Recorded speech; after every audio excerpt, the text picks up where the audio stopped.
You're listening to the Huddle Up Podcast with Chad Jensen and Zack Kelberman.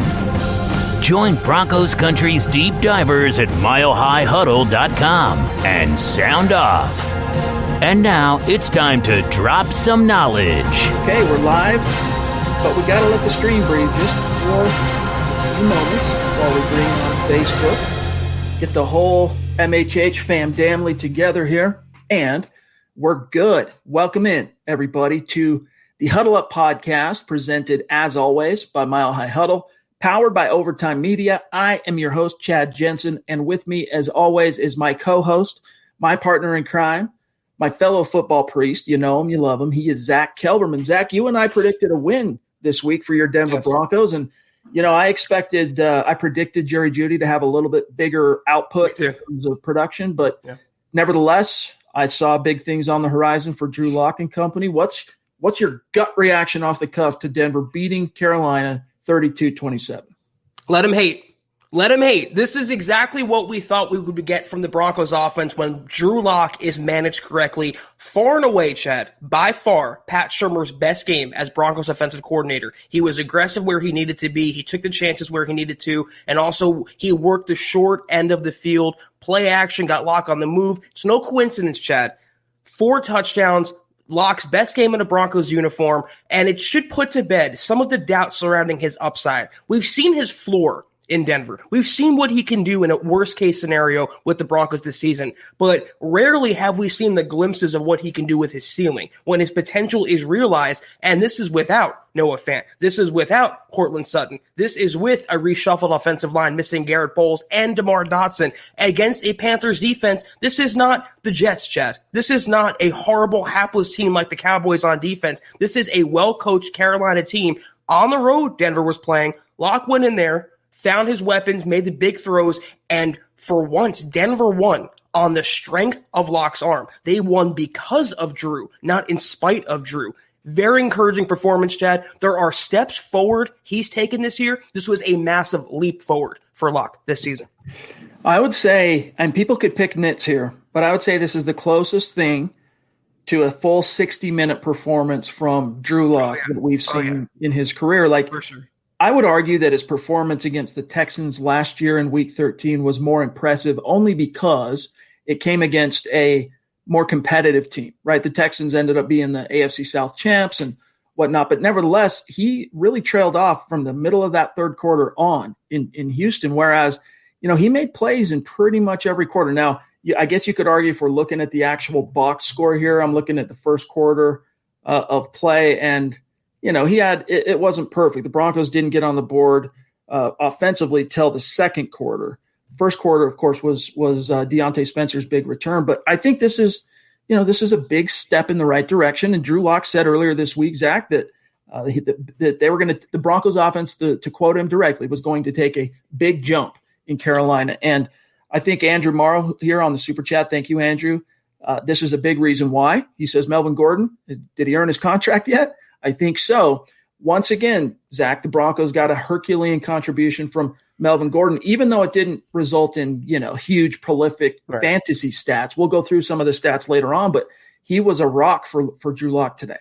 He was, and again, $8 million a year, you have to do, to me, a lot more to justify that, to say he earned that contract, but he definitely ran hard for another week in a row. He pushed the pile forward, and he looked like he was excited to be a part of the Broncos, like he's finally taking charge of that huddle. One more thing about this Broncos victory. No, for any Lock hater out there who's kind of, you know, raining on the parade, this doesn't exonerate Lock's past mistakes, his past losses, his past interceptions. He wasn't technically perfect today, but when you watch Lock against, let's say, the Vegas game or the Chiefs game, and you watch Lock today with different circumstances all working in his favor, game flow, play calling, I saw more play action in this game than I have all season combined. And that's what you have to do with Lock. Get him on the move. Take what's in front of you. I saw screen passes, Chad. I saw Melvin Gordon catch a screen pass. I saw a screen pass go to Fumagalli that should have been a touchdown. He was a yard short. Those plays work. This is not rocket science. This is not brain surgery. When you handle Lock correctly and you call plays to build and keep him in a rhythm, that's exactly what happens. We cannot wait to get to it. We have so many great comments, a lot of super chats already stacked up. We are, trust me on this, we're going to get to each and every one of your awesome comments, questions, supers here in just a second. First, we do have to handle some quick matters of business, starting with the ultimate stocking stuffer and sponsor of this live stream podcast. Gang, look, if you're trying to figure out what to put in that stocking, look no further, because our sponsors, Manscaped, have the tools to make you win this year's stocking stuffer, or maybe it's a white elephant competition. Manscaped is the only brand dedicated to below-the-waist grooming and hygiene products. And great news, they just released their products across Europe, Canada, and Australia. Zach? Yeah, I'm going to show you guys again. We have the Weed Whacker here. I'm turning it on for you. Hear it buzzing. It's a grip. It's very solid in your hand. And why I always show this off, Chad, is because I get a lot of use out of this. I mean, it's one thing to use the lawnmower and to take care of your personal regions, your nether regions, but when it comes to your nose, your face, or outward appearance, you always want to get inside those crevices, whether it's your ears, whether it's your nose. It's so it feels so good in your hand, and it works so well. You pop it in there, you press the on button, you twirl it around, hair comes out, you feel better, you breathe better, you look better. It's definitely worth it. I would recommend this to anyone who's in need this holiday season of a grooming kit. Again, it's a phenomenal idea for stocking stuffers. Now, and there's a few of their products for Manscaped that are prime stocking stuffers, including the Crop Preserver, which is a deodorant for down there. The name kind of speaks for itself. The Crop Reviver, which is a toner. It's a spray-on toner that gives down there a little slice of heaven with their aloe vera and hazel extracts. There's the Crop Cleanser, which is a body wash, a full body wash that you can also use on your hair. There's the Crop Mop, which are some wipes. You never know when opportunity could strike, so you should be prepared. The Foot Duster, which is a foot deodorant. This is a plague for all men out there trying to keep their feet, which typically sweat quite a bit, from being stanky, designed to keep even the stinkiest feet from smelling. You got the Weed Whacker, the nose and ear trimmer, as Zach just showed you there, which also has the proprietary skin-safe technology. But let's not forget the best trimmer for everything below the belt, so to speak, for men. It's the Lawnmower 3.0 trimmer, right, which offers a replaceable ceramic blade with advanced skin-safe technology, helps reduce the grooming accidents. And I just want to show you guys one thing I love about this thing, all right? I'm turning it on only for a second so you can see the LED light, which illuminates some of those areas when you're a dude and maybe you're not as limber as you once were, trying to get an eyeball on what exactly needs trimming down there. The light helps out a ton. Trust. So these formulations, they're all vegan. They're cruelty-free if this is up your alley. Dye-free, sulfate-free, paraben-free, so you know the products are legit. But right now, gang, you can get 20% off plus free shipping for that stocking stuffer at manscaped.com, but you got to use the code HUDDLE, Zach. So whether it's for your partner, your dad, your brother, your friend, get them something that they'll actually use, and it's almost sure to get a laugh as well when they open that gift up. Yeah, it's Broncos country. You guys know us. Chad and I would never steer you wrong. We would never BS you. This gift and these products genuinely work, and they're genuinely quality. So I would definitely recommend, as Chad would, to get it right now, 20% off and free shipping at manscaped.com with promo code HUDDLE. That's what you have to remember. Promo code HUDDLE. Be the ballsiest gift giver this year with Manscaped. Promo code HUDDLE. We really appreciate Manscaped's support as a sponsor of these live streams. They've been phenomenal this entire football season. All right, a couple quick things. We'll dive right back into the conversation, gang. Follow the podcast on Twitter at HuddleUpPod, the main account at Mile High Huddle. My partner, Zack Kelberman, at Kelberman NFL, myself at Chad and Jensen. And then also check out the merch store, another idea for stocking stuffers for that MHHer in Broncos country and your family. It's another way to support what we're doing here. Get a trucker hat, get a football priest hat. There's tees, there's golf polos, there's face masks, there's mugs, there's hoodies, there's tank tops. There's a little something for everybody. And it's another way to support what we're doing here. And also a shout out to our Facebook supporters. We have some huge things coming down the pike for our official Facebook supporters starting January 2021. Some unique content that is going to be designated for your eyes only. If you are a Facebook supporter, if you want to get in on that and support what we're doing here at MHH, just go to our page, facebook.com/Mile High Huddle. click the big blue button that says become a supporter. You're in like Flynn. If you can't do those things, if you can't patronize the merch store or become a official supporter or Super Chat Superstar, it's all good. You're supporting us right now by just being with us, by listening, by watching. We do ask each one of you, though, do these 3 things. It's within your power. Subscribe, like this video. It's crucial. And then share it out there. That's the litmus test. If Zach and I are doing a good job for you, share this video out there and help us continue to grow and reach new like-minded Broncos fans just like you. This is the Overtime Podcast Network. Man, it feels nice to celebrate a Broncos win. And what better way to do that than with Coors Hard Seltzer? Because this is not your average seltzer, gang. Rooted in Coors' long history of sustainability is a brand inspired by a generation that wants to do good in the world with a mission to restore America's rivers. Never before has it been so easy to make a difference, make an impact, be an activist, and never before has it been so enjoyable. Coors Hard Seltzer is launching the world's easiest volunteer program. Whatever you're doing, by simply cracking open a can of Coors Hard Seltzer, you're volunteering. Our waterways, gang, are at risk. 80% of America's rivers, they're drying up. But through a partnership with Change the Course, Coors Hard Seltzer is helping to protect and restore America's rivers. Each 12-pack of Coors Hard Seltzer, here's how it works, restores 500 gallons of fresh water to U.S. rivers and the communities that depend on them. And the results, 1 billion gallons of water restored to 16 river basins across the U.S., including the Colorado River. And that's just year one. You get 4 refreshing flavors, 1 cool cause. Enjoy naturally flavored black cherry, mango, lemon lime, or my favorite, grapefruit, and the specs are in, gang. Coors Hard Seltzer is 4.5% ABV, and Zach, it's only 90 calories. Man, Chad, I am hyped. After a big quality Broncos victory, I'm celebrating with my Coors Hard Seltzer. I got my mango flavor. It's my personal favorite. Combining football and Coors Seltzer is the way to go for any football fan, Chad. So join the world's easiest volunteer program. By simply drinking Coors Hard Seltzer, you can volunteer to restore America's rivers. You buy Coors Hard Seltzer, you help restore 500 gallons of water into America's rivers.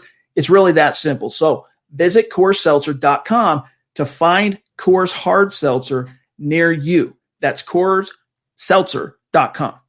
For every 12-pack sold through 8/31/2021, Coors will purchase services from Change the Course to restore 500 gallons of fresh river water. Details at CoorsSeltzer.com. Celebrate responsibly. Coors Brewing Company, Fort Worth, Texas. All right, John, I know we got to get right back into the chat stream. So you've got, I think, some screenshots. The stream jumped. We got to grab Tom, Chris, and Eddie. What do you have for us there? I can reverse engineer it if we need to as well. Zach, while John's getting that figured out, what were your thoughts on how the offensive line ultimately shook out with the weird changes that took place on game day? Well, I was a little concerned because on that big lock sack fumble, it was Elijah Wilkinson at fault. Some Broncos fans pointed to Cushenberry, but Cushenberry was taking his inside guy. That was his responsibility. Wilkinson turned inside and left the outside vulnerable. The second half, though, Chad, I thought the Broncos O-line did a much better job. Netani Muti was incredible today. And unfortunately, Denver is stuck with Graham Glasgow's contract for next season, but Muti really is the future at right guard. Very impressed with him today. Also, Calvin Anderson at left tackle. I mean, stepping in for Garrett Bowles on Drew Lock's blind side, he really did not allow much pressure. Overall, they made good blocks in the running game, but I got to give credit, it's going to seem very foreign right now, to Pat Shurmur for scheming away from the deficiencies on the offensive line, down DeMar Dotson, down Garrett Bowles. You had play action, quick passes over the middle, got the ball out of Lock's hands, especially after that fumble. When it all works together, Chad, it really can be beautiful. Tom, appreciate you, my friend. He says, balls out MVP today was Lock. Demand guys, appreciate you, my friend. I agree. Drew Lock was the MVP, career high, 4 passing touchdowns today, Zach. And I think his previous career high was in that Texans game in which he passed for 3 and went over 300. Now today, Drew Lock finished with 280 passing yards. He went 21 of 27. Very efficient day through the air. The 4 scores and a quarterback rating of 149.5, which is definitely a career high, even better than that game against the Texans. And, you know, I'd love to say it was a perfect game from Locke, but that one giveaway, the fumble, he still goes a game. He did throw a pick, and that's lovely. That's encouraging. That's confidence inspiring. It's exciting. but he still managed to give the ball away on a fumble. At some point, as much as I love Locke, and I don't want to detract from a big day from him today, but he's just got to stop being as loosey-goosey with the ball. He took a lot of steps forward in that today, but, and you can't blame him quite as much. I understand that when it's a sack. But, hey, man, if you got two hands on the ball, your job is to protect that sucker. It wasn't just a sack, though. I mean, he was lit up as soon as he looked up, Chad, when he dropped back to pass. I'm with you. He has to have recognition when he's going to take the hits and maybe clutch the ball a little tighter. But when you're blowing up like that, when Wilkinson fails you and you have two free rushers in your face, I can't fault him. I'm just happy no interceptions. That was another step forward for Locke today, and it's progression and not regression. A super chat from one of the superstars in our community, 24-year veteran of the Air Force. You guys know him. I'm sure you love him as much as we do. Chris Hernandez and his game day super chats, as he is so kind and generous with his supers. On game day, it's always symbolic of the points the Broncos put on the board. So today, this is a very generous super from Chris, and we appreciate you, and we love you, my friend. His comment is, solid game overall. Pretty happy with the coaching. Great win. Go Broncos. Hashtag click those little thumbs up. That's right, gang. If you're on YouTube and Facebook right now, make sure you like this video.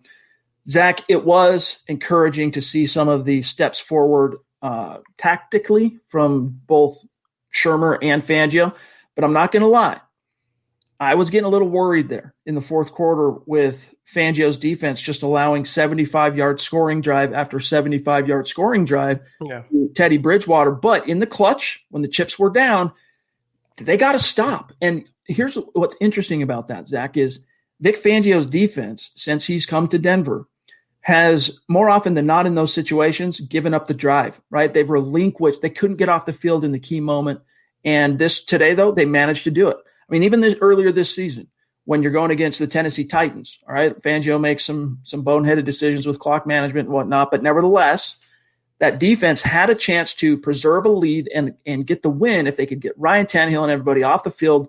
They couldn't do it. I mean, think back to 2019, so many final drives in which the Broncos had a lead and they relinquished it. So it was so encouraging to see him and that defense come up with the play. And I loved that it was Bosby right that ended the game on the pass, not pass breakup, but the tackle stopping him short. He had his hand in a few plays this game, Chad, and it seems like him and DeMarcus Walker are just always around the football. They're just always making plays. And it sucks for Bosby that it took 5 cornerback losses, and that the latest being Duke Dawson, who looks like he's out for the year with a lower body injury, for him to get on the field. But this is where he belongs. He really just thrives in a Fangio system. He's built the right way. He has the right mentality. He's not afraid to tackle. All those rumors about him being tentative to tackle, those dissipated to me. Today, watching Bosby on the field today, he's really a solid cornerback, and he has a long-term future, I think, in Denver. Very happy to see him on the field making plays as he usually does. I tweeted during the game, and I said the same in our game thread, the live blog, the open thread, which we do at milehighhuddle.com, each and every game day dating back 8 years now, that, look, I want someone to give me a real reason why Devontae Bosby has not been on the field all year long that doesn't make Vic Fangio and Ed Donatel look bad. Because when the dude is on the field, for the Broncos anyway, he has made a difference. He has made an impact, and I still don't understand it. Matthew Smith up there in Canada jumping in. Thank you, Matthew. Make sure you connect with us on Twitter because we want to be able to shout you out and all of our Super Chat superstars on Twitter after the show. He says, Locke looked activated. Real test is next week, but I want to see Locke next year. He's got the skill set, just needs those bad habits coached out of him, Zach. There's no real test. And I got this question or this comment on Twitter a lot. It's just the Panthers. I don't give a damn if he's playing Coastal Carolina. He's still playing a team that was out to defeat him. And not only did he play well, he dominated for the most part this game with 4 passing touchdowns. The real test for Locke is every single week, either him taking steps forward or backward, either improving or getting worse. And today he took a massive leap forward based on what we saw last week and the weeks prior. So you can downplay it if you're not a huge Locke fan, if you're not sold on him for 2021, but eventually, as I'm doing at least with Pat Shurmur, you got to tip your cap where it's warranted. He really showed what he's capable of today. And you know what? He made the throws. Gordon made the runs. Hamler and Judy made the catches. Pat Shurmur called the right plays. This was always the plan. With or without Cortland Sutton, with or without Noah Fant, who got injured again, this was always the ceiling or scraping it of the Broncos offense. And it's nice to see it finally come together, if only for one game. Eddie Vasquez, good to see you, my friend, in the stream. He was surprised to see Will Parks on the field today. And I was like, yeah, dude, Will Parks, he's back with the Broncos. You mean Atwater. Right. Rocking the 27. If you're a safety that gets to wear 27 in Denver, that's like being a quarterback and wearing the number 7 in Denver, which would never happen, of course, because it's a retired number. But just a lot of juice, a lot of responsibility comes with wearing that number. Similarly to Philip Lindsay picking up the phone, calling Terrell Davis, even though he didn't have to, say, hey, can I wear 30? But nevertheless, Will Parks balled out today. Shermer is Eddie. Appreciate you, Eddie. We love you, buddy. He says, Shermer and Locke did it right today. Still don't understand running Lindsay up the middle and not having a pass rush much of the second half. Yeah, Lindsay, to me, Zach, I know he's supposedly healthy and he practiced in full every single day this week. He was a full participant, but he still looks like he's not healthy from that knee, right? Remember coming out of the Saints game, right? The atrocity of that Saints game. He had the injury to his knee that there were some worries, at least Sunday night and going into Monday morning, that it could be season ending. Ended up not being. He played the next week. He played today. To me, he still looks like he's missing some burst, like that knee's still bugging him.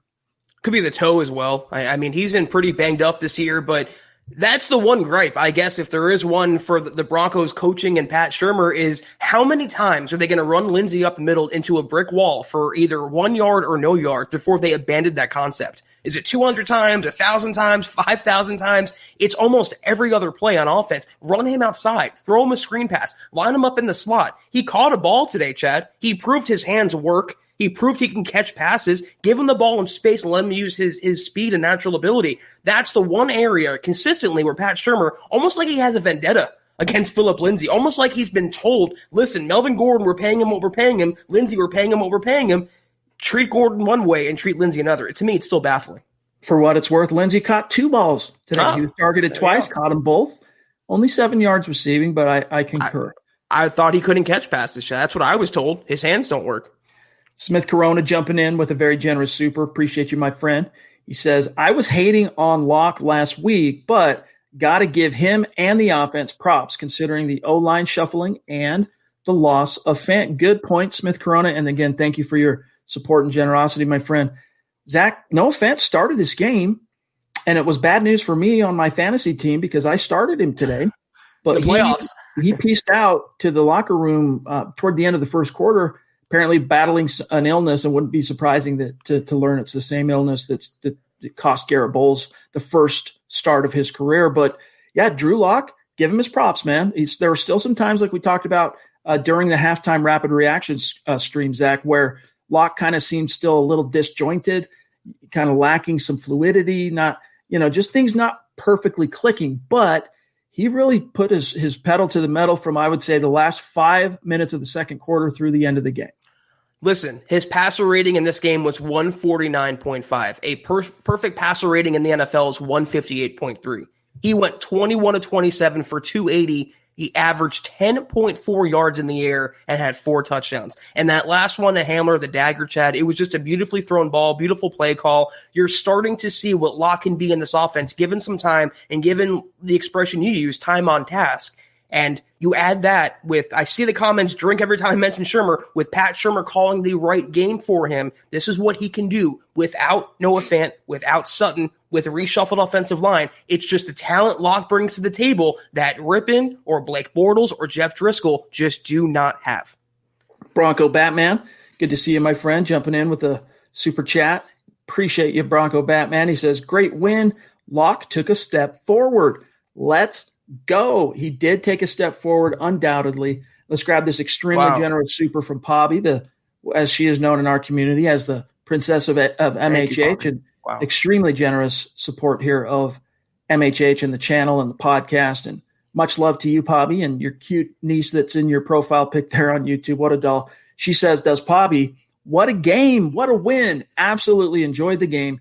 Go Broncos. Zach, just phenomenal support from the community. We're only a few minutes into this stream. But, yeah, it was a fun game to watch because it was, it was back and forth. You got a punt return, multiple passing touchdowns, You got sacks for the defense. No takeaways, unfortunately, but nevertheless, it was a very entertaining game. And the best thing about it, it ends in triumph. Yeah, we were all kind of puckering. I think we were all tightening up the last 5 minutes of the game or so. But yeah, on offense especially, Pablo, you nailed it. It was a fun game, an enjoyable game to watch. You anticipated the Broncos getting the ball back and not, here we go again with locking the Broncos offense. You wanted to see what they could do and build off the scoring plays they were putting together. So yeah, I love it for Broncos country. That's sincere. It's not BS. I love when the Broncos can deliver their fans, greatest fans in the world, a victory. It's even better, though, when the victory is a quality win, a 4-quarter win like you saw today. Much love to you, Bobby. Really means the world to us. Thank you, my friend. All right, guys, we got a lot more to get to. We are just scratching the surface. But we do have to also tip our cap to another one of tonight's live stream pod sponsors, sportsbetting.com. Gambling is legal in the state of Colorado. You got to take a look at sportsbetting.com if that is something you're into, fantasy sports, online sports betting. It's all really coalesced in 2020 to just add enjoyment and additional layers of excitement for football fans. But you got to, if you're going to do online sports betting, you got to use sportsbetting.com. And this is why. You get sharp odds, low juice, because they have their own in-house bookmakers. They are not a third-party provider of odds. Plus, you get hassle-free bonuses. What does that mean? That bonus money is yours after you get it one time, which compared to some of the other sites out there, you got to bet it 5 to 30 times before you can actually access it and use it. Plus, you get 24/7 live customer support, and it's always a real person in the United States. But the kicker is this. Pay close attention here, gang, because at sportsbetting.com right now, you get a 100% risk-free week of sports betting up to $1,000. And it's not just one bet, it's all of your bets. The way it works, you play for a week, you make your bets. If your losses exceed your winnings, at the end of the week, sportsbetting.com will cover 100% of the difference up to $1,000. And you can roll it over after one time. So head on over to sportsbetting.com/milehighhuddle. That's sportsbetting.com/milehighhuddle and capitalize on a risk-free week of sports betting up to $1,000. And then we also have a giveaway related to sportsbetting.com that we are going to unveil tomorrow. So what we want you guys to do is, if you are one of the great members of our community that is patronizing this sponsor here of sportsbetting.com, we want you to reach out to us on Twitter. We want you to either DM us or add us on Twitter, because your name is going to go, if you've created an account at sportsbetting.com, your name is going to go into a hat, and we're going to do a random giveaway drawing tomorrow where you're going to get some free dollars to get out there and bet with additionally at sportsbetting.com. This is the Overtime Podcast Network. All right, John, let's see what we have next here as we figure out. Just the stream is on fire today.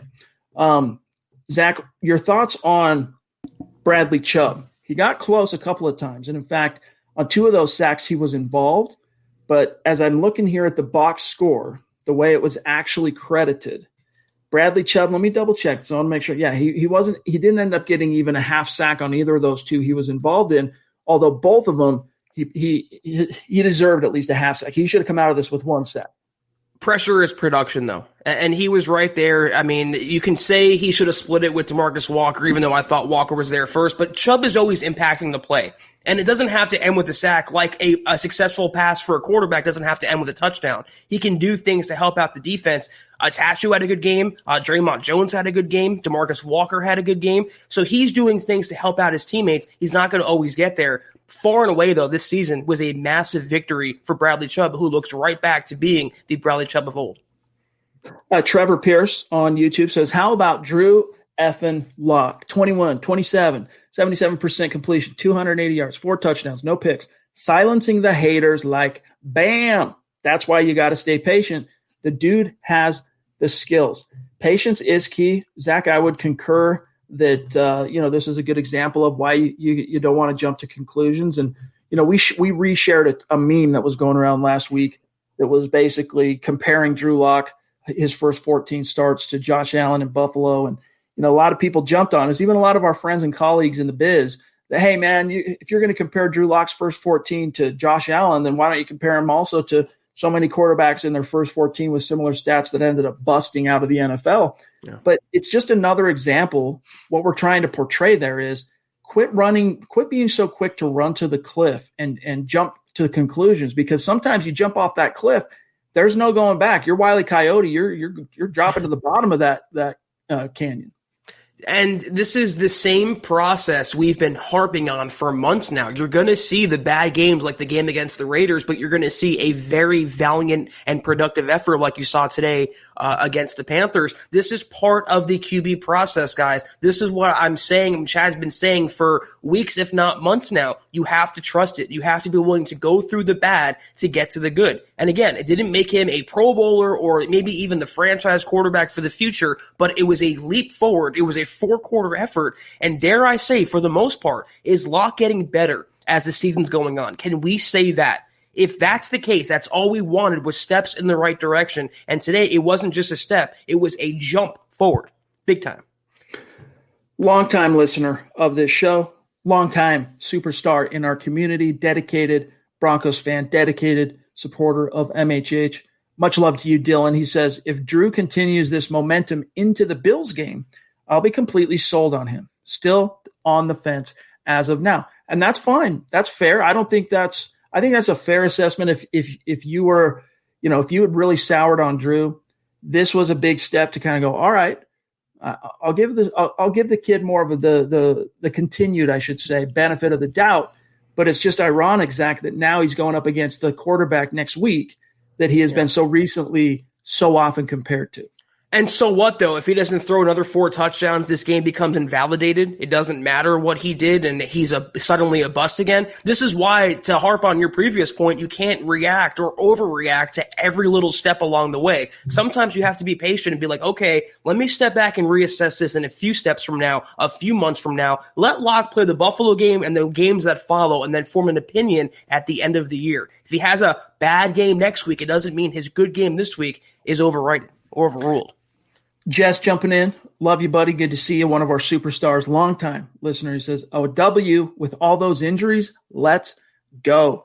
Excellent, excellent point. The Broncos did overcome a lot injury-wise, and then the illnesses and whatnot. I mean, Graham Glasgow, not having him for another game, I wouldn't say he's been a bust, but he certainly hasn't lived up to the contract the Broncos gave him. And I'm like you. Netani Muti looked good out there today at right guard. No evident, obvious snafus on his part where he succumbed to pressure or, missed a block, at least on first viewing. Obviously, we won't get a look at the All-22 tape until Tuesday, but, man, Netani Muti, if that's how it's going to go, man, sign me up, and he's at a fraction of the cost. Naj jumping in with a very generous super. Love you, bro. Thank you, He says, brothers, fantastic win. A great game called by Shermer. Locke played a spectacular game, and the defense sealed it. Love seeing the screens finally. Nice game for Gordon as well. Zach, it was a veritable proliferation of screens. And I shudder to imagine, what that long Troy Fumagalli screen that was first ruled a touchdown and then called back to the 2-yard line, that would have been a TD if it's Noah Fant catching that screen. That's a good point. Yeah, and I love that he mixed it up. I love that it seemed like for once Shermer actually did his homework. And it's pretty sad to say on December 13th, but it seemed like for once he was game planning for an opponent and using his opponent's weaknesses to his advantage. I want to see more of that. Where has this been? The running back screen, tight end screens, quick hitters, high percentage passes. This is Locke's game. And this is what sets up the Hamler touchdowns. It's what sets up the deep balls. Shermer called a great game, but if we say the same thing about Locke, Chad, the same thing goes for Shermer. I want to see it again next week. How about that, Locke haters? I want to see Shermer call a good game again next week, and then I'll be sold. Works both ways. Mark Langley, just a man, you want to talk about platonic love that we have for Mark Langley. This man is a longtime listener, dedicated supporter, and just a huge Broncos fan, and another guy that embodies and personifies the hashtag state of being out there in Georgia. Appreciate you, Mark. He says, what's up, my guys? Now that's what I'm talking about. Hashtag chemistry, hashtag tight end screen does the job, hashtag Locke, okay, yes, indeed. It was great to see. I can't lie. Things started clicking. And what's exciting even more so, if you think about it, Zach, is that, again, there were times and stretches in this game where the offense wasn't in a perfect flow. Again, Locke kind of looked disjointed at times, and they still managed to put up 32 points. Granted, one of those was a punt return from from Deontay Spencer, but Locke throws 4 touchdowns. I mean, on the ground, I'll just give you a quick preview here. Melvin Gordon went for 68. Lindsey went for 24. So it's at 92, so 96. So they came up just short of a 100-yard rushing game without 3 starters. Yeah, I mean, I think that's – and the Panthers, I believe they were pretty solid on the ground. So for Melvin Gordon to keep churning the yards and Locke to keep the plays alive, it was just an all-around good offensive effort. And it kind of shows you can transcend – crappy blocking or less than, great blocking if you have the proper play calling and the proper quarterbacking. So very encouraging effort all around. This is the Overtime Podcast Network.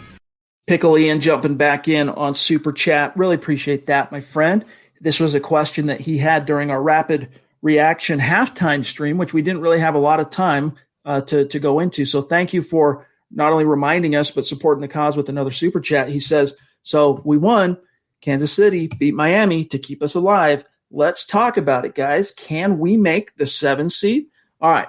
Appreciate you again, Ian. Let's take a look here. And Zach, I'm going to go off screen and try and blow this up. You tell me how it looks, okay? We'll just go straight to the AFC as big as we can get it. All right. So you got the Chiefs clinched and the Steelers clinched. All right. And then there are 5 playoff berths available in the following order. You got the Bills, 3, Titans 4, 5 to the Browns, 6 to the Colts, and then 7 to the Dolphins. But they just lost. So wait, let me make sure I'm doing the math here right. So yeah, so that's 13 games. So it does count today.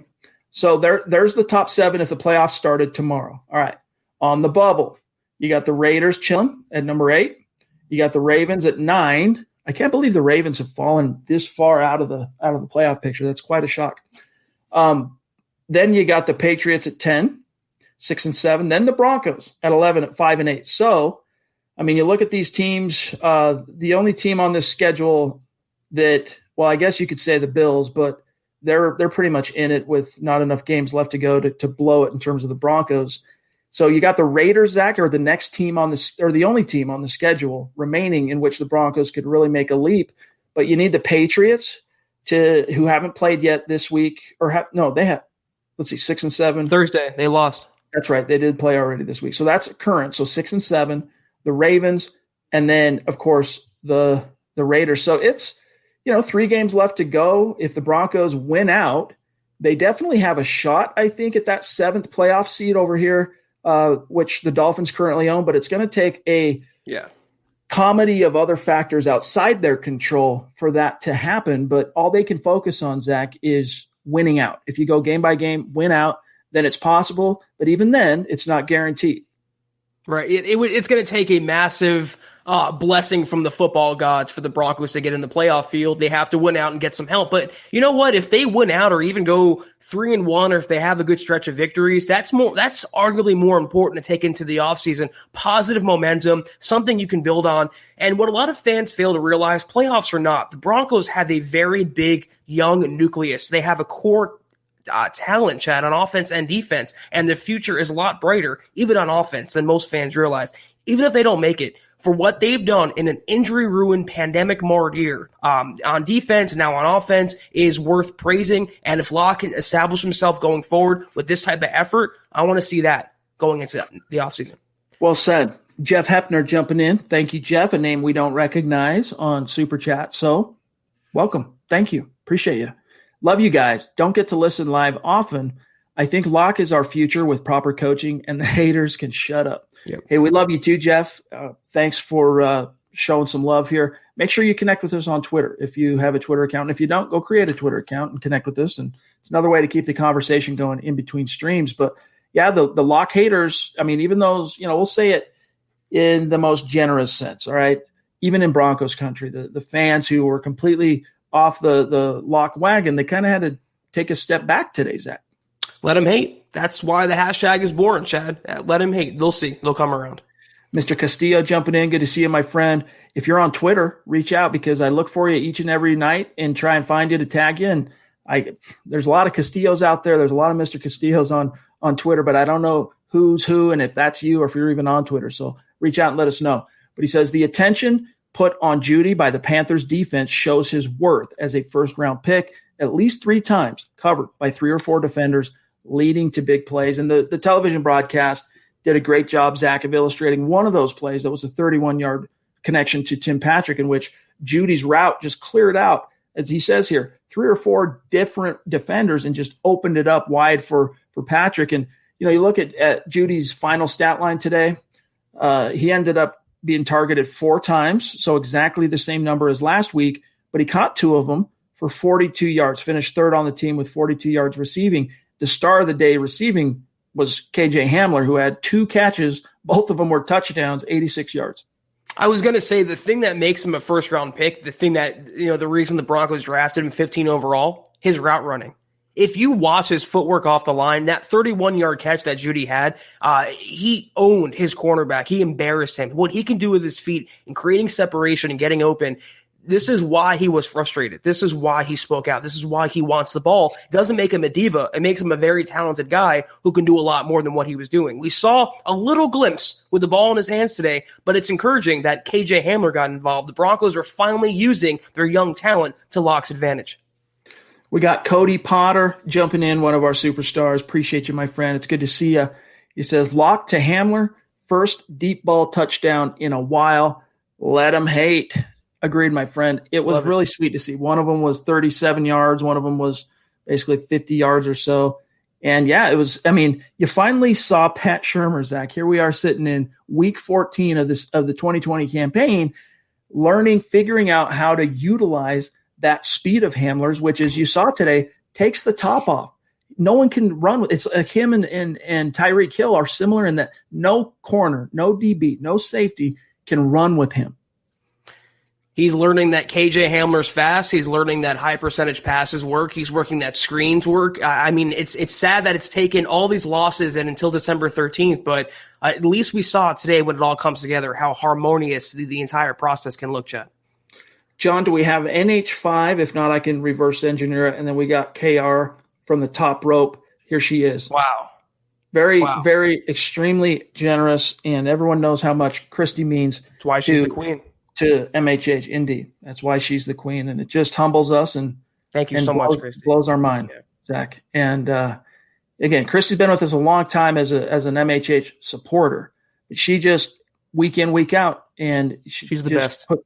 Top rope, and sometimes it's so overwhelming to me that I'll sit here and stammer on a live broadcast in front of tens of thousands of people when it's all said and done. But Christy, we love you. Yes, thank you so much, Christy. Hope your daughter's recovering well from everything, by the way. And here's what Christy says. The glimmer of hope and also what Broncos country saw in Drew Lock from the start. I can't give up hope on Lock after seeing what he can do. Maybe it takes him a little more time to get it going, but he played today. So did the rest of the team. Love. Thanks, guys. Well said. Well said. I told you guys last week in between the Chiefs and this Panthers game that, if push came to shove right now, if you asked me to make a decision and I was in that front office, GM for a day, I'm giving Locke 2021. Today only bolstered that opinion. I think he just needs more time on task with Shurmur and this collection of talent. And I think you'll start seeing performances that are a little bit more close consistently to what you saw today. Maybe it's not 4 touchdowns week in, week out, but closer to what you saw today. It doesn't have to be 4 touchdowns. And that's something we've been saying for at least a couple years since we've been doing this podcast actually together, Chad. They don't have to have an all-star quarterback behind center. It would be great to have 4 touchdowns every week, but just competent quarterbacking, competent play calling with this defense and what they can do, it's a recipe for success. And if you guys don't take it from Chad and I, take it from Christy. We are your football priest. She is the Broncos queen. She knows what she's talking about, and that take is spot on, Chad. Give him time. It was always a process. It was never going to be smooth. It was always going to be bumpy. We've seen the bumps now. Now we're reaping the rewards. Now we're going up on that roller coaster again after weeks of kind of being down. Amen. Zeus McPeak, another top rope founding father. Again, this is a guy who is showing you right now why, if you look up through the thin air to MHH Mount Rushmore, you can peer through the clouds and make out the first face etched up there is Zeus McPeak. Love you, bro. Appreciate you so much. He says, go Broncos. Great game. And Zach, one thing to piggyback on while we still have Zeus here on the screen with us is look, Drew Lock today, not only did he put up some volume, put up some numbers, but it was actually quite a gritty performance, not because he necessarily had to overcome, multiple picks and, a 3-score deficit in the fourth quarter or something, but because the Panthers actually beat the living snot out of this dude. And it wasn't always because it was just mass pressure. They did a pretty good job for the most part, all things considered, up front, protecting him. It was just, runs here, scrambled there, and they teed off on him, man. He took a lot of big hits today. Brian Burns is a stud out there in Carolina. They really have a great pass rusher. Let me just dispel something for the Lock haters. One more thing. Injury-prone guys, they don't get up from some of those hits he took today. I mean, he's coming off. He still has a bum shoulder. He has bad ribs, and he was out there taking abuse and getting up. And like you said it perfectly, Chad, gritting out an impressive victory. It wasn't just a one touchdown, 150-yard game. I mean, it was the first time he hasn't thrown a pick since week 2. And not just that, he added 4 touchdowns. He was the reason the Broncos won this game. That is the most encouraging aspect of today's performance. Well said. NH5 jumping in on Super Chat. Thank you, my friend. And NH5, if you are on Twitter, reach out to us because I just have to type your name. I can't tag you. I can't find an NH5 on Twitter. But thank you, my friend. He says, thanks for the stream tip, guys. Good win. Drew played well. I hope to see this play carry over. That was fun to see KJ go off. Solid run game once again as well. Thanks. The stream tip, I'm not sure what he means by Crack that. streams. Oh, yes. The yes, halftime that's right. stream. Yep. Yeah, that was clutch. Yep, that was clutch. But yeah, KJ, what are your takeaways from what you saw from KJ today? This is why he was drafted, was it not? I mean, if not for his speed and for his game-breaking ability, this is why he was a second-round draft pick. And when they made that selection, you and I literally looked at each other. I believe we were recording or we were setting up or we were communicating, and we were like, why would they do this?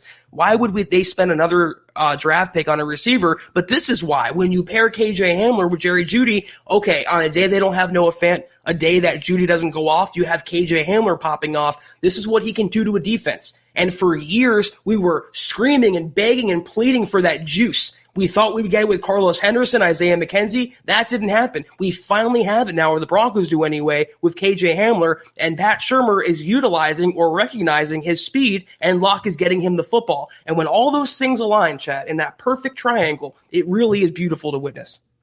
Dennis Woods jumping in, one of our superstars. He's up in Michigan. Love you, buddy. Good to see you. Rocking the MHH dad hat like a dad boss. Good to see you. Spot on what he's saying here. Loved seeing Hamler do what we drafted him for. Right. Yeah, I mean, look, Zach and I were critical of the decision, not because we didn't like Hamler, not because we didn't think he was a good player, but we were critical of the decision to double up on receivers with their first 2 picks. And in order for that critical kind of hue to go away from this pick, you need to start getting production out of Hamler. And I guess it's better late than never. But today, man, this was phenomenal. He now has 3 touchdowns on the season, and of course 2 of them come today. Both of them were game-changing plays. And it's just enticing when you think about next season, Chad, when the Broncos have their collective all healthy. You add Jerry Jeudy and KJ Hamler to Noah Fant, to Melvin Gordon, to Phillip Lindsay, and then Courtland Sutton. What we said before the season is what I'm going to say now. How do you cover all these guys? With improved quarterbacking, if Locke takes this momentum into next season, the Broncos offense, their passing game anyway, can truly be explosive. It's mouth-watering to think about what it could be. We've got Luke Cooper jumping in. Appreciate you, Luke. Make sure you reach out to us and connect on social media. He says, I was at the game. What a game for Locke and Shurmur. Loved all the play calls and the poise by Locke. Hopefully a start of good things to come. Well, hey, man, what an experience for you to be there to see Locke's. I wouldn't necessarily call it a coming out party quite yet. We don't know if that's what it's going to end up kind of signaling or ushering in, but it was a silence haters type of game today. And, we gotta see him continue to take these steps in the final quarter. I mean, if he plays even close to this kind of performance in the remaining games, there's no doubt. John Elway will go, all right, evaluation on Locke confirmed. He's our guy for 2021. And the pressure is going to be on next year to win because odds are they're not going to make the playoffs. We know this year. And next year is the last year on John Elway's deal. It's going to be big time put up or shut up situation. Maybe we'll get a resolution on ownership by the time the 2021 regular season rolls around. Whatever it shakes out on that side of things, that 2021 season could be John Elway's last hurrah as the top football executive in Denver. And Drew Lock, let's face it, if Drew Lock does develop and all these reps this season, Zach, turn out to be, little bricks in the wall that add up, and he can build on that and use 2021 to be the pop guy, right? Like who was it? Colin Cowherd said he's going to be the pop guy in 2020. Well, maybe that's 2021. And if that happens, maybe John Elway, depending on ownership, can find a way to stick around in the front office.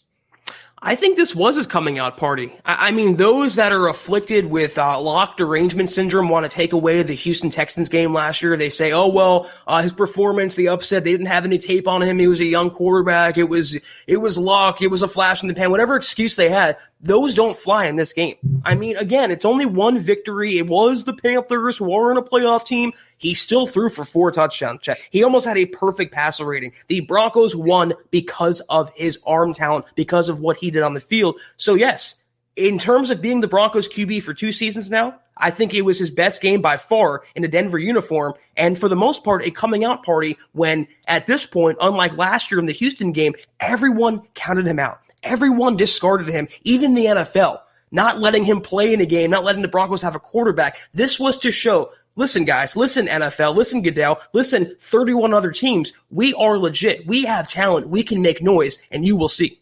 This is the Overtime Podcast Network. Josh Ostrom jumping in. Thank you, Josh. Good to see you, my friend. He says, I think Denver should bench Lloyd Cushenberry and start Netani Muti. Put Glasgow or maybe Reisner at center. Just saying, Cush doesn't seem quite ready. I didn't see too many. I mean, the last couple of games, I'll be frank with you, dating back to the Dolphins game, I think Cushenberry has kind of turned a corner. Now, I'm not saying he's, Pro Bowl level center these last few weeks, but like in terms of not being, the squeaky wheel, so to speak, not being the reason why a run play gets blown up or lock gets drilled or something, he's really turned it around. And I think that at this stage, you've already put in the blood, sweat, and tears with him. You walked the center desert, so to speak, like we've talked about in the past with the Broncos walking the quarterback desert and then finally reaching the oasis. You've put in the suffering, right? Now it's time to reap the rewards as he appears to be kind of turning a corner. But, Zach, if Cush wasn't playing a little bit better, as I think he has the last quarter of the season, I would be open to the idea. But even then, look, he's a rookie center. This is something Shurmur has hammered on all through this season is that, look, one of the positions rookie-wise that was most crushed by the lack of OTAs in preseason is the center. So if you're starting a rookie center, that guy is going to be he's just going to be in a bad situation. And I think Cushenberry, for the most part, has acquitted himself well, considering the fact that he went straight from LSU to the NFL with a new quarterback, a new system, playing against NFL caliber D lines. And now I think it's in retrospect, he's benefited big time from his playing right away experience. I saw the opposite of what the question intimated there. I thought he was catching bodies on the field today, Chad. He was snatching souls and just imposing his will, especially in the running game. And you also have to factor in, it's tough enough being a rookie center in the NFL, losing your offseason, having no training camp and a truncated preseason. But then you also have Dalton Reisner at left guard next to him. He's had kind of a down year. He's picked it up lately, but very inconsistent. At right guard, who's he had? Glasgow, very inconsistent when he was on the field anyway. So he really has no boon on the left or right side of him. And combine that with the natural acclimation process, combine that with the 3 different quarterbacks they've played this year, all the injuries. I think Cushenberry has been way more good than bad in year one. All right, we got one here from Eddie on Facebook. Everyone knows Ed Keating. He's a longtime listener. He's been a Super Chat superstar, has contributed in many ways to the support of MHH, let's just say over the last 2 football seasons. And so, Eddie, we appreciate you, my friend. And he says, hell of a game. My first Bronco game I went to. We got the win. Lock balled out. Such a great game. Hey, man, congratulations to you. That's a great way to break the ice. Shout out to Keith Cummings, one of the MHH writers that's in the stream, and just cranks out stories that just do very, very, very well. Jay Rapp jumping in on Super Chat to say, The OC finally put Locke in good place. Locke not forcing bombs. GG. Okay, I'm with you. Both Shurmur and Locke seem to take some steps forward today, Zach. Yeah, and you praise Pat Shurmur for calling the right game, but it's also worthy of Locke not always going for the deep ball. He played no hero ball today. It was the complete opposite of what we saw last week. He took what's available to him, and the shots down the field, it doesn't have to always be a 50-yard bomb. A long pass could be a 20-yard pass, a 30-yard pass like we saw today. So credit to both the coaching and the quarterbacking. Those things work well in harmony. All right, we've got one here from Mike Sorry that we got to reverse engineer. Sorry, we can't show your actual super, but the stream jumped you. We love you. We appreciate you, my friend. He says, great win. Locke's best game. Love the pod and the priests. Thank you. We love you too. What did Lindsey do to deserve all the inside runs? Get this man some outside runs. And hashtag pay Shelby. Yes. Shelby was it was a little bit more of a quiet game from Shelby. And again, thank you, Mike. But he did have the quintessential tip pass. It's going to come week in, week out. And it's always in a clutch spot. If not a third down and late in the game or when the Broncos have to have it, he's always getting his hand up. Even in a down performance, Shelby Harris still finds his way to impact the game and help the Broncos win. Hashtag pay Shelby all day. Christian jumping in, longtime listener, bona fide superstar. Just really appreciate your support and generosity, and it's just consistent. I mean, this is a cat that's DMing me on Twitter with big questions on, what's going on with this topic on the Broncos, this issue.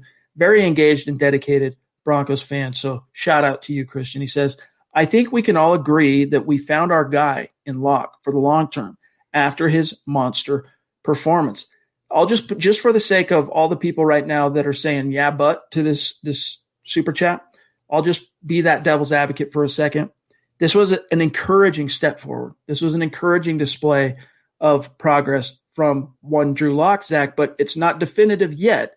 He's still, to me, it's just more case in point on why he should get 2021. Exactly. But for the detractors and the haters out there, it's not an absolute performance that answers anything. And there's some truth to that. It doesn't answer anything once and for all, but it does, more than anything, provide evidence that the Broncos need to stay the course, continue to develop this kid, and they can perhaps reap the rewards.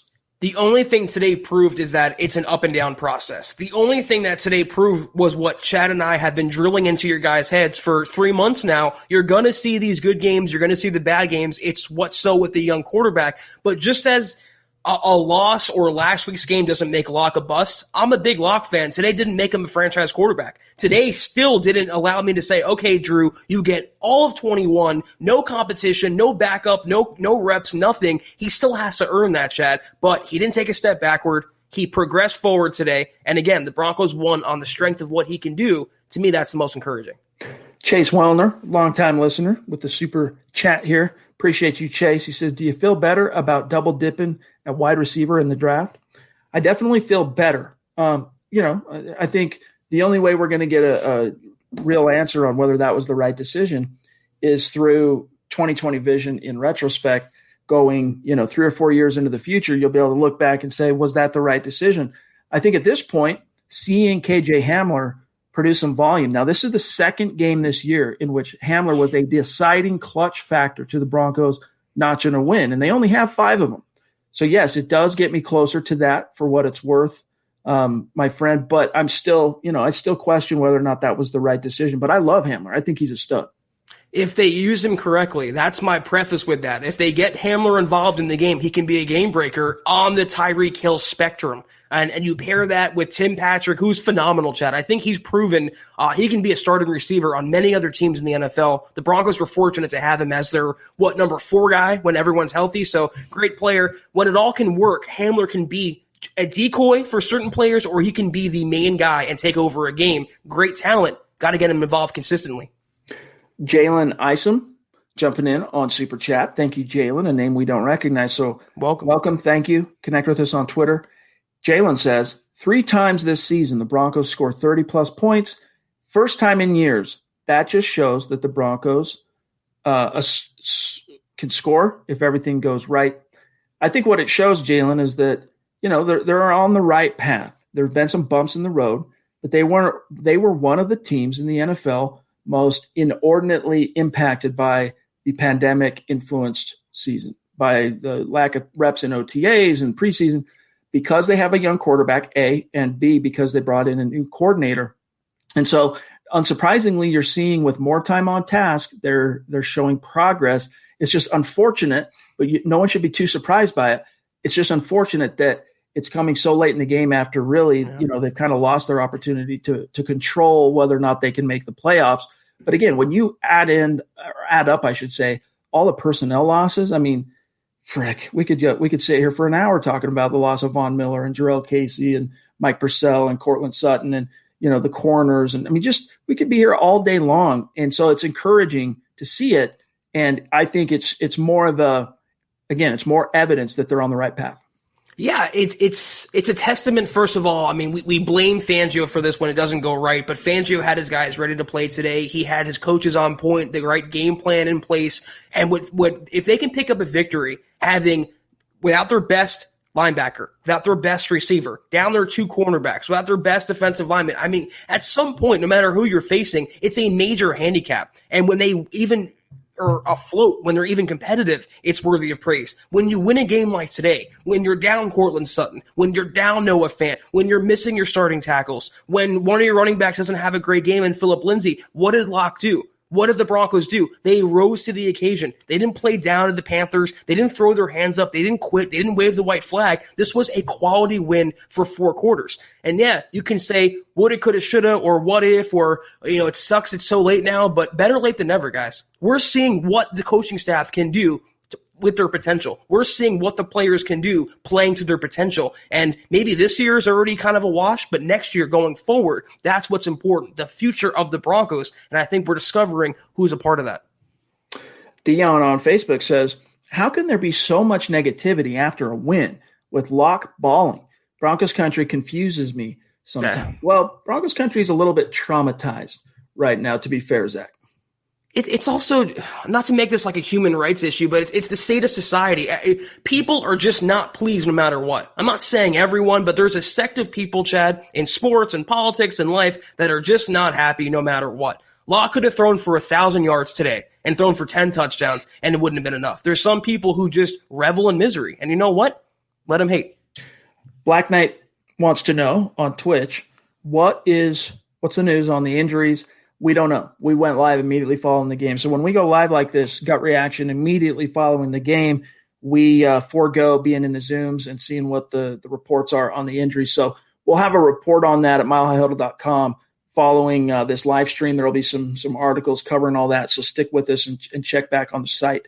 Safe Shield Security Screens and Doors jumping in on Super Chat. Now, this is a name we've seen before. Hit and miss, comes in and out. Really appreciate your support. Safe Shield Security. Can Anderson replace Wilkinson as the swing tackle going forward? Yes. Wilkinson's about to be a free agent. I would say it's like 70-30 chance he's going to be gone. Someone else will take him and say, hey, he can play some right guard. He can be a backup swing guy. And he'll probably find more money out there than the Broncos are going to be willing to pay him. So, yeah, I think Anderson is showing some positive signs that he can be a swing guy, because he's now started 2 games this year. One was at right tackle, one was at left, Zach. So that's definition of swing. And honestly, no surprise, he played better as the left tackle because that's where most of his reps have come in practice. Can we start a GoFundMe to get Wilkinson a contract from another team just so he's gone next year and the Broncos can't bring him back? I mean, I'll take anyone over Wilkinson as a swing guy. But you know what? Calvin Anderson, of the Jake Rogers and the Schlotmans and of those developmental guys, he's really stepped up. And there's a reason why Mike Munchak seems to make Calvin Anderson his pet project. I was very impressed today. It's not easy against any defense on short notice to play left tackle with an inconsistent quarterback, his blind side, and he did very well. So, yes, I would happily take Calvin over Wilkinson as a swing guy. But, Chad, I would take you over Wilkinson as a swing guy. Heck yeah. Watch me go out there and pop an Achilles on snap one. get a concussion. Collect your injury settlement and bounce. Hey, fair point. Isaiah 1127, one of the superstars in our community, jumping in. Good to see you, Isaiah. He says, I was impressed by Locke's decision-making today and the checkdowns. Big kudos. Also, happy for Bosby to make that last pass breakup. Yeah. Hashtag MHH fam. Yeah, that was on both points. You're 100% correct, Isaiah. And, that's something we wanted to see as a token or a sign of Locke's development, is taking what the defense gives him. Too many times this year. And often in those situations, it's a turnover where you see him force the ball into a crappy read, a crappy situation. He gets picked off.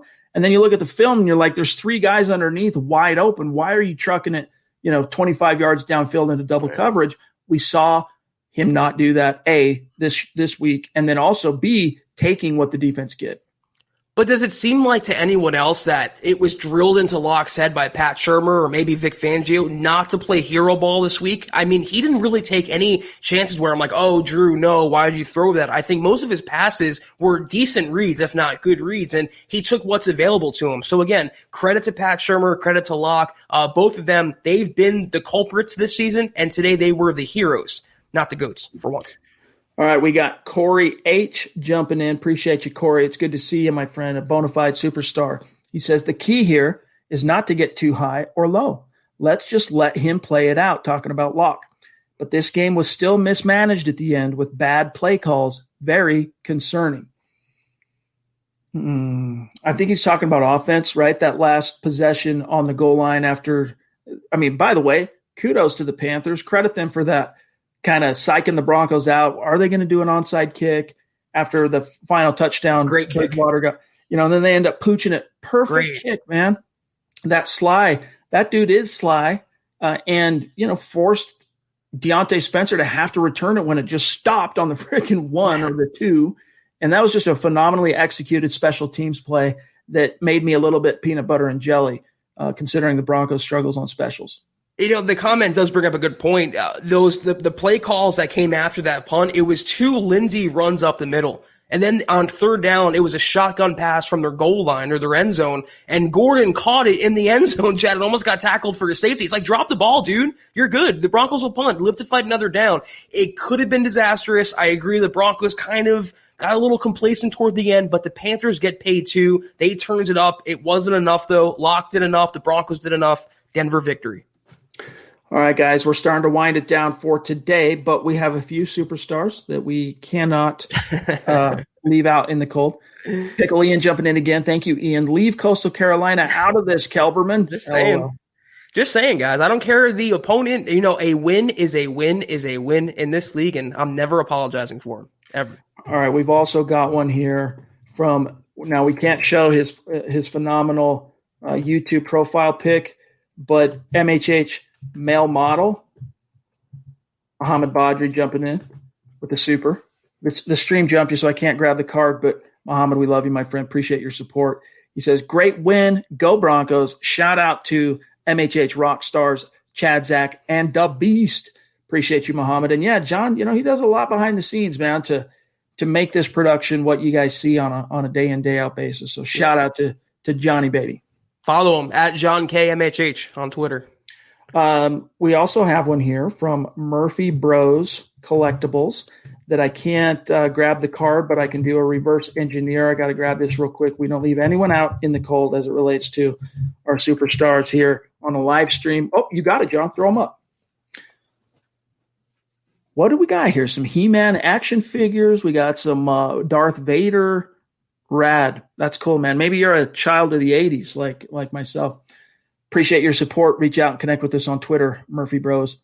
Love you guys. Great stuff. Keep it going, says Murphy Bros. Thanks, my friend. Much love to you as well. We've got let me get that one off. We got an extremely generous super from Dale. Dale. This is the GOAT. Long-time MHH supporter, big-time Broncos fan in paradise across the Pacific out there in Hawaii. Dale, sometimes, man, you leave us speechless. So all we can say to you is thank you. And I hope you understand how much this kind of support, it really does help us and allow us to continue this content, coming up with new ways to give you guys Broncos coverage and content with the MHH brand. So thank you, Dale. He says, great win. One thing becoming evident is the plethora of receiving talent on this roster. Tim Patrick has been exposed to our benefit. 40 catches, 600 yards, 5 touchdowns. This all with the quarterback challenge situations this season. going to be interesting going forward. GG. Appreciate that, my friend. And yeah, it is an embarrassment of riches. Cortland will be back. Then you got Jerry in a year 2 situation, Hamler in a year 2 situation. Timmy P, though, going to be a free agent. What do you think happens there? Oh, I'm looking to resign him. I know you've invested draft picks in Sutton, Judy, Hamler. You got to pay them eventually, but Tim Patrick is a guy. The Broncos had 11 Patricks on both sides of the ball. They'd have a much better record. I mean, the guy is a phenomenal talent. Like I mentioned, he would start on 20 other NFL teams as a wide receiver too. He's Cortland Sutton light, always gives it every single week. Tremendous chemistry with any quarterback he's worked with in his short time in Denver. Always balls out, sure hands. Huge Timmy P fan. Huge fan. Love the guy. And for what it's worth too, Dale, he's going to be a restricted free agent is Tim Patrick. So the Broncos will tender him. It's just a question of at what level.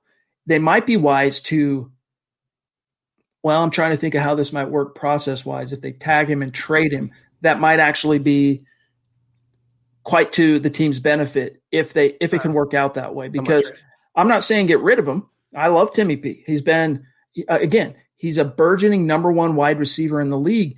And it's phenomenal to see because he's only 3-4 years out of going undrafted out of Utah.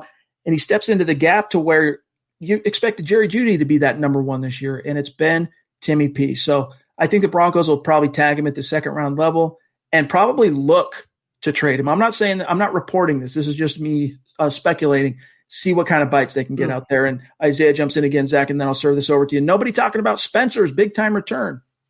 We did, but then we talked about McManus missing the extra point, and then he missed another one. It's like, come on, Brandon, got to be better than that. You're talking so much. You're a highly paid kicker. Can't miss the extra points. In terms of Tim Patrick, though, you know what? If they tender him at the second round level and they get a bite on him, it's going to be tough turning down a second round pick when you have you're loaded a receiver already. But I don't know the numbers. I'm thinking to myself, if they tender him at that cost, is it what, 3, 4, 5 mil?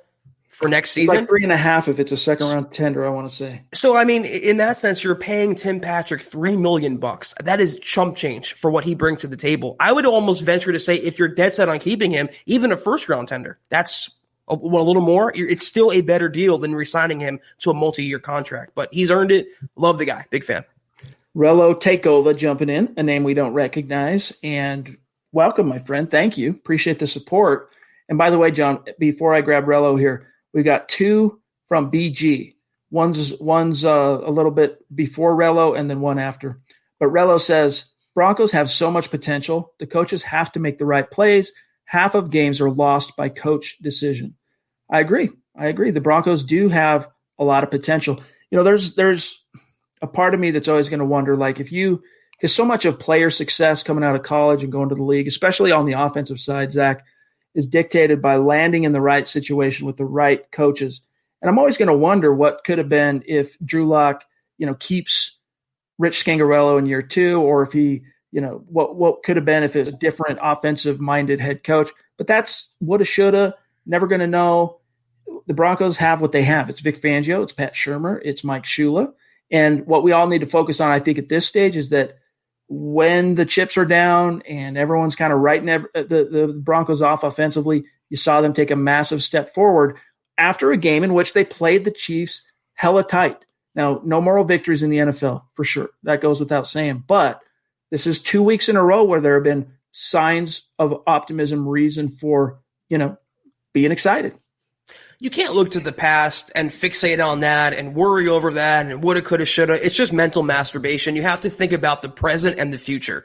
And for at least today, for at least the next 24 hours, the future looks pretty bright. If you want to celebrate the victory and take that 24-hour rule, the Broncos are coming off an impressive offensive-driven victory led by their young quarterback, led by the Broncos calling the right plays for him and having a good game plan. This is for the future now. And if they can convert this over the course of the remaining games into 2021, that is what I'm excited about, not what could have been this year.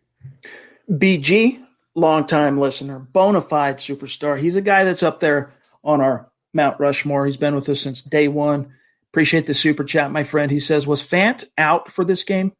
I like what I saw from the stats and the highlights. Fant started this game and then exited early. Apparently he's sick, and we don't know for sure. Maybe there's been additional insight with Fangio at the podium. I'm guessing it's something similar to what Bowles has that kept him out of this game. So yeah, Fant was out, but Zach, as I serve this over to you, in his stead, you saw Troy Fumagalli, Nick Van Nett, and no, just those two, but still come up with 8 receptions for 73 yards and a touchdown combined. It's wild. In 2020, the Broncos' leading receivers, at least, combined, were Nick Van Nett and Troy Fumagalli. But you know what? Credit where it's due. Again, Shermer had the game plan to target the tight ends, even threw some screen passes, quick hitters, high percentage plays to locks, check down, safety valves. Can't hate. Steve Baumgartner jumping in, one of our superstars, been helping us out in the YouTube chat stream as a moderator. Good to see you, my friend. Appreciate you. He says, hey, guys, great game today. Yeah, Yes, it's fun sir. celebrating a win. I mean, they've been few and far between. Broncos now have 5 on the season. They're sitting here at 5-8. And, if they win out, take it one game at a time, but if they win out, they forestall what would be a 4th consecutive losing season. Yeah, you got to take away the positives. If you focus on and obsess about the negatives in a loss, you got to take away and obsess about the positives. And there were many today, Chad, in this game. All right, so I have to do a reverse engineer, I think, here on Black Knight, jumping in on Super Chat. He's on Twitch, then he jumps over on on YouTube just so that he can Super Chat because he's that kind of a guy. Jeremy, much love to you, my friend. And it's going to cut off his comment here, so I'm gonna show it, and then I'm gonna read it from the back end. He says, our OC still needs to be shown the door. I don't trust him to get the most out of Locke. We need a better OC to get the most out of the young offense and Locke. Also, any news on the injuries? Yeah, not sure on the injuries yet, my friend, but Zach, and again, thank you, Jeremy. On the topic of Shermer in the future, are you still feeling how you've basically felt through most of the season where you're more inclined to show Shermer the door and bring someone else in, or ride this thing out? I'm inclined to ride it out like I always was and judge Locke and judge Shermer at the end of the year when I have all the facts, all the games, all the stats in front of me, and I can form my opinion based on what I saw. Today was encouraging. I'm not going to lie. I think far and away, the bar is not very high, but Shermer had a great game plan, great situational play calling. Pretty much everything I've crapped on him for in previous weeks, he went against today and actually improved on. I'm not willing to say he's the future for 2021, and I'm not willing to say the Broncos should fire him and get a new coordinator. I want to see these next 3 games play out, or whatever the Broncos have left, quarter-wise, and if he can string together consistent offensive production. Same with Locke.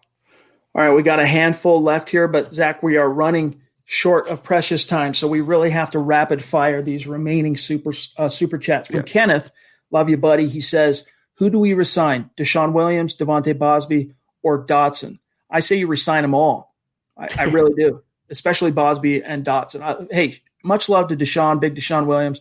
But in terms of abject needs, I'm going Bosby, and I'm bringing Dotson back. If he'll take 2 years, $6 million, I'm doing that. My first order of business this offseason along the defensive line is cutting Jarrell Casey, paying Shelby, and re-signing DeMarcus Walker. I'm okay with Deshaun Williams, but he's kind of just there. If he wants to come back for a cheap deal, he's not going to be a priority. DeMar Dotson, for sure. He can be a great backup or a pinch starter. He's been solid. He knows the scheme. He should come back regardless of what happens with Juwan James. And Bosby, we can want him, but I don't think the Broncos are that high on him. He's making plays. Maybe with a solid end to his year, he'll get a new contract, but I'm not that sure based on what we've seen. I just don't know what it is. What Bosby has done. Did he pee in someone's Cheerios in that coach? I don't know. But all we do know is he makes plays when his numbers Maybe called. that's why Bowles was sick, Chad. He peed in the Cheerios. Maybe. Fan got sick. Yeah. BG off the top rope, man. This is just very impressive. We appreciate you, Brian. Seriously. Much love to you, my friend. And this is the man that owns the MHH all-time record for the biggest individual super chat in a live stream. And this is just very generous, passionate, outgoing supporter of MHH and the Denver Broncos. He says, if we had 2013 Peyton Manning with this team healthy, how many records would be broken with all these receivers and 2 damn good tight ends?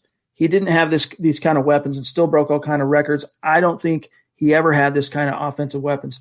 I would disagree with you on that, my friend. He had DT in his prime, Eric Decker in his prime, Julius Thomas in his prime. And yes, he helped develop them into what they were. Because when he showed up here in 2012, those were 2 guys that still had never even had a 1,000-yard season. And Julius Thomas, he hadn't even played yet in the NFL, even though he entered the league the year prior. So a lot of credit to Peyton for helping those young guys develop, but they were talent. They were studs. DT was a first-round pick. Decker was a third-round pick. Julius Thomas was a mid-round pick. But then you go beyond Julius. You go beyond even Decker. You get Emmanuel Sanders. You get Wes Welker, right? He had weapons. Now, maybe not the youth the Broncos currently have at those similar positions, but I would pick a bone with you on that, BG. Plus a better offensive line. And because he's so transcendent, he was his own coach, so he had better coaching than what Locke has been given so far, I think, in the NFL. Yeah, Peyton's Peyton, though. You can't really compare anyone, even Mahomes, to Peyton Manning. He's in his own category. If Locke can just be Drew Lock and improve upon this game, that's all we want. That's all we're asking for. All right, we got Dale Rude jumping in here. And just FYI, John, we got I Am Supreme, Black Knight again, and Carlos. And then I've got Juan G. And then from there, we got two more, and I think we're out. So Dale Rude jumping in to say, thank you, Dale, by the way. He says, I've seen good progression with Drew the last couple games and the OC. Good play calling, # coach to your players, strength.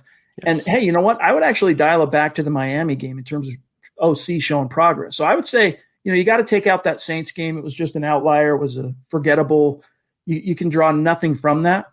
The last 3 meaningful games, when it was a legit, you had a quarterback, let's just put it that way, Shurmur showed progress.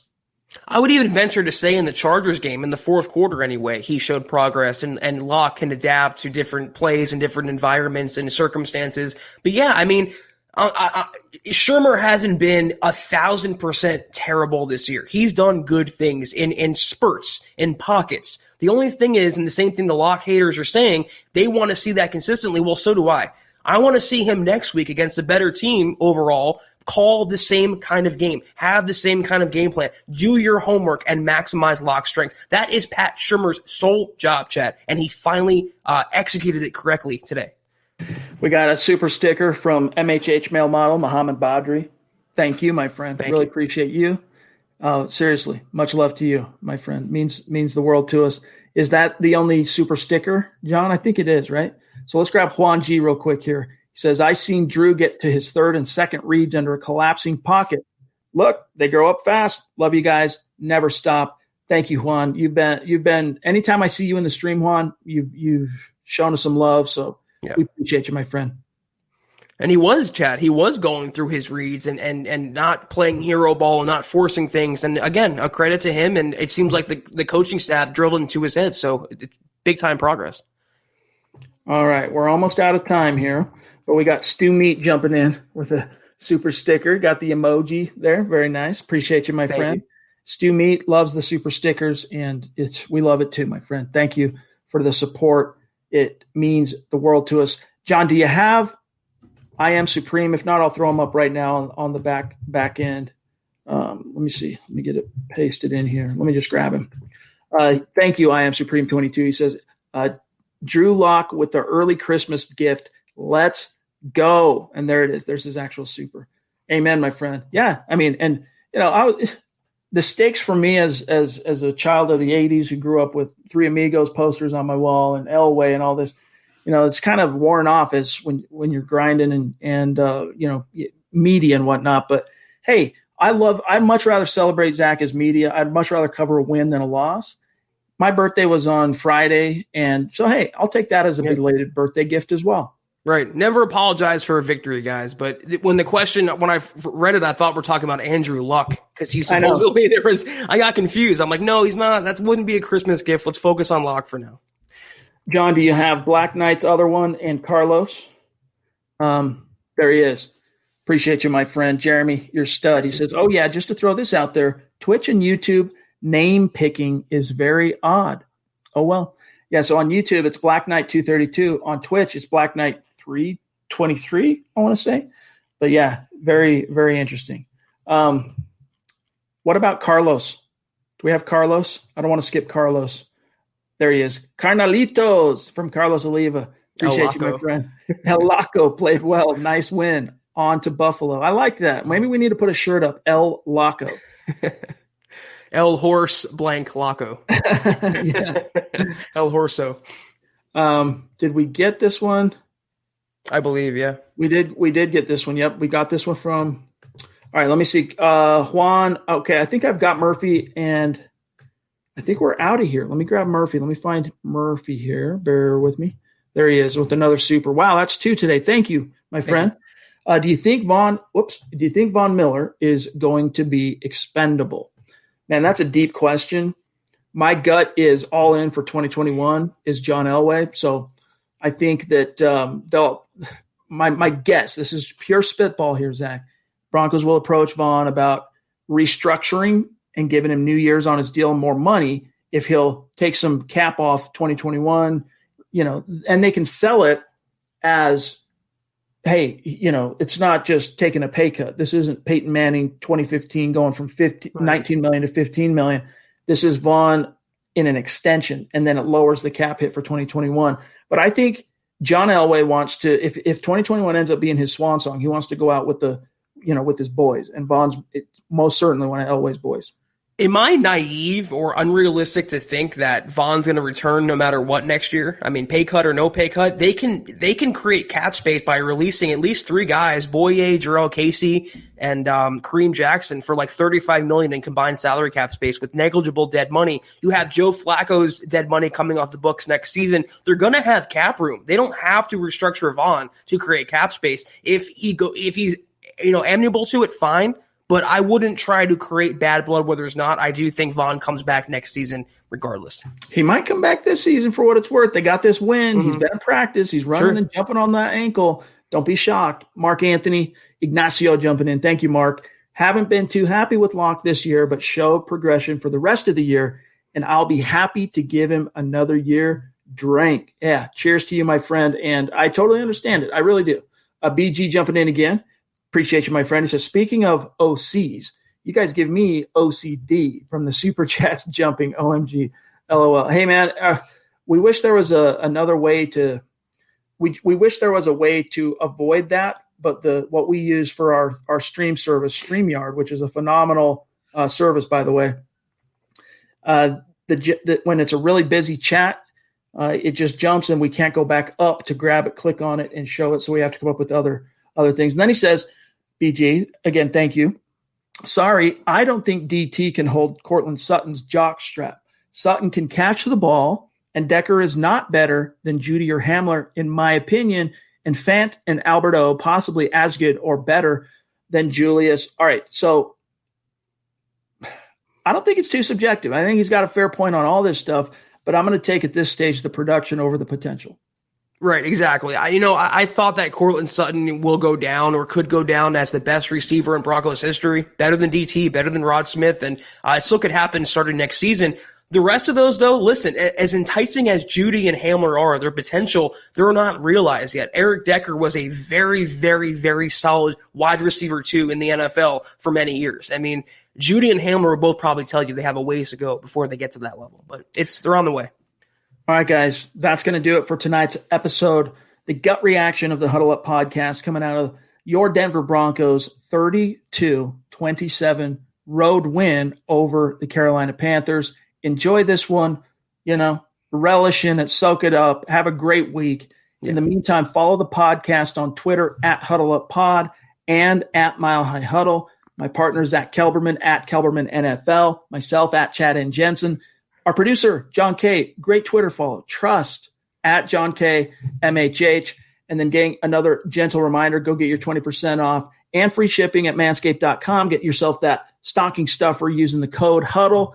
And then also you want to make sure you get that 100% risk-free week of sports betting at sportsbetting.com up to $1,000. But you got to use sportsbetting.com/milehighhuddle and reach out to us. Again, guys, this is a reminder. If you have created an account at sportsbetting.com and you've been using it, reach out to us because you will be entered into the drawing, the giveaway that we're going to do tomorrow night on Monday Night Show. But in the meantime, Zach, we got a lot of written content to cover and get some videos up and some other things. But we'll see you tomorrow night, 6 p.m. Mountain, 8 p.m. Eastern. We'll be able to let our hair down, as you like to say, Chad. But more importantly, Broncos country, it's been a long season. It's been a long year. It's been a long month, whatever. Enjoy the victory. It was a quality 4-quarter win for Denver. Arguably the Broncos' first this season. Locke played well. Things are looking up. Revel in it. Enjoy it. We'll see you tomorrow. You've been listening to the Huddle Up Podcast. Join Broncos Country's deep divers at milehighhuddle.com to keep the conversation going.